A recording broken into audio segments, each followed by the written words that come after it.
le Flash Info. Et une page se tourne dans l'histoire de la SAHLM du Cotentin, puisqu'après 20 ans de présidence, Jean Levallois quitte son poste, mais reste administrateur.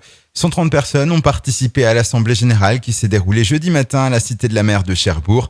Pour rappel, la SAHLM du Cotentin représente 5 911 logements, dont 58% individuels, 25% collectifs et 17% en résidence spécifique.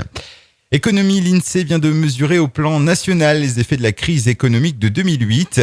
Sur les 22 régions métropolitaines, 8 ont perdu des emplois. Parmi elles, la Basse-Normandie enregistre le repli le plus faible, moins 0,4%.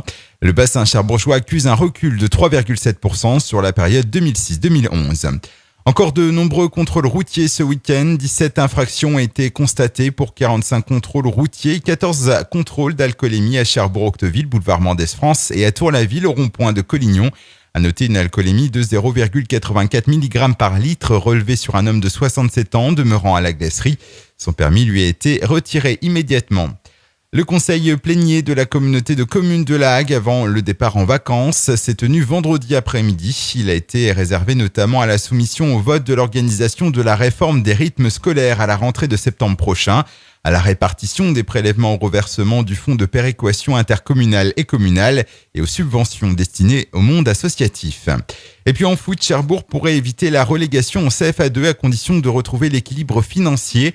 Gérard Goël, président du club, a été auditionné la semaine dernière par la Direction nationale du contrôle de gestion.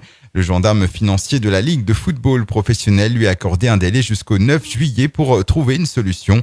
Le président de l'ASC lance un appel aux dons. Il manquerait selon lui 120 000 € pour passer ce mauvais cap.